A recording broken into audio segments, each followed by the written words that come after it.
Ladies and gentlemen, good evening to all of you. In international news, the new Secretary General of NATO, Mark Rutte, has just challenged Donald Trump.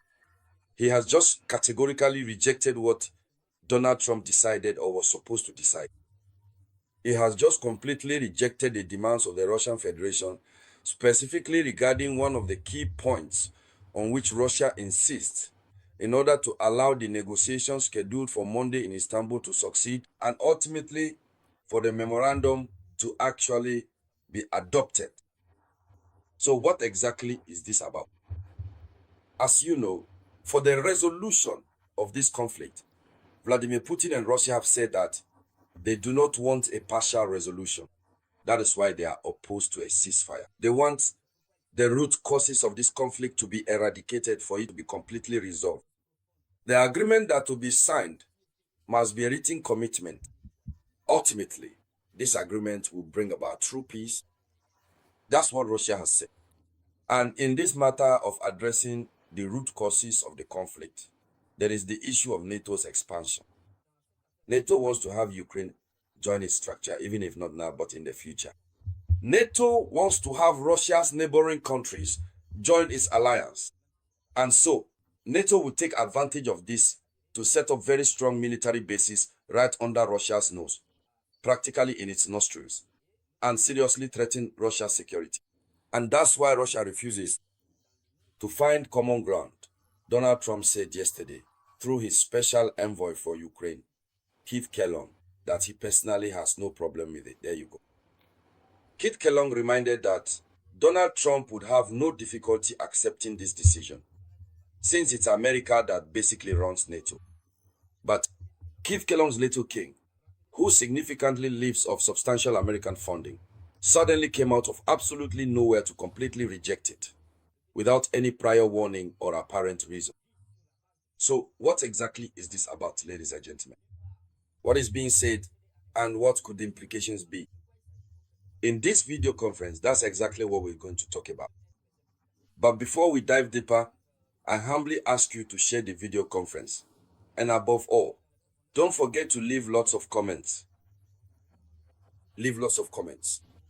It gives significant strength to the overall video conference. So, according to official information and various reports, NATO officials are firmly rejecting Russia's persistent request to completely halt NATO's further expansion, as widely reported by the international media outlets. According to the Kiev Independent, the prominent media outlet widely known as the Kiev Independent, and according to reliable NATO sources extensively cited by Radio Liberty, the specific written commitment that was explicitly demanded by Moscow is considered entirely unrealistic. This is certainly not something the Russians can simply obtain just like that, without significant concessions or further negotiations. Since the Russian Federation has explicitly stated that if it is to genuinely agree to move toward a lasting peace in Ukraine, there must be a clear and legally binding written commitment from the North Atlantic Treaty Organization, NATO, that they will not seek to further expand their defensive alliance, particularly by establishing their significant military presence on basing sovereign countries that directly border the Russian Federation. So, NATO has rejected it. Officials say that this is unrealistic. So, this statement from NATO is clarified by a NATO diplomat. He specified that this is not something the Russians can obtain just like that. So here is what is being said. Here is what is essentially being said. So what is going to happen next? Since NATO has rejected it, that means there are two possibilities. Either NATO will set conditions. NATO will say, okay, we can accept, but only if you agree to sign the peace agreement. In that case, it amounts to the same thing. If the Russians are ready to sign the peace agreement, NATO will also write a commitment. But in reality, even if Donald Trump agrees with this idea, the Europeans will not agree. They won't agree because the Europeans consider Russia to be a real threat to their territory. The Europeans' objective is the continuation of the conflict, since they hope that by using their weapons, their army, and if America agrees to join them, they can easily wipe Russia off the map. That is their main concern, to wipe Russia off the map, to divide up Russia, so that no one even talks about Russia anymore. But as long as Russia exists, Russia will be a threat to them, because Russia has prepared itself extremely well. It's not even just a question of Vladimir Putin.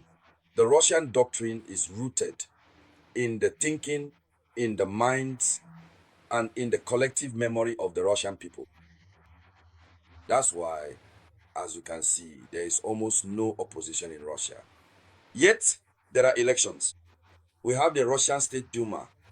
The Russian State Duma, which shares the same philosophy as Vladimir Putin. We have the Security Council, which has the same philosophy.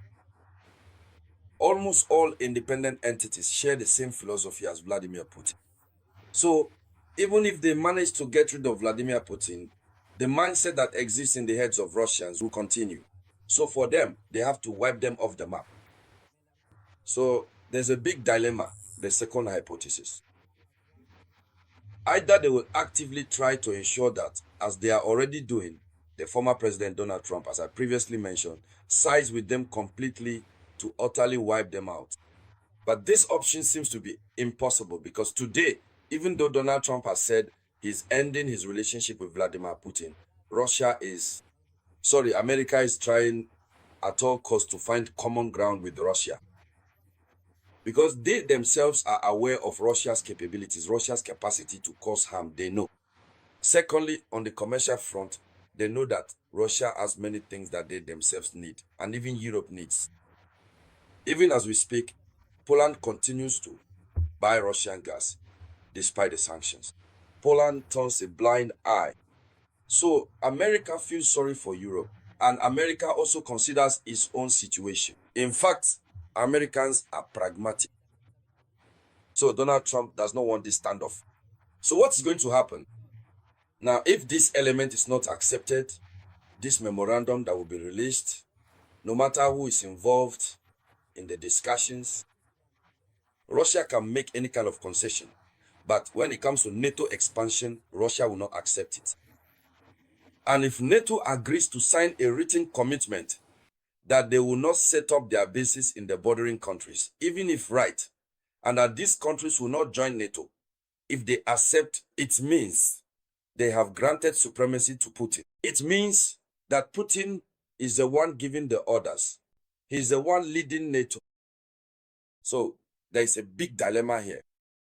In any case, whatever happens, we will continue to follow this hot and burning news, and everything that comes from it, we will come back to discuss it here on the Ever Consciences platform.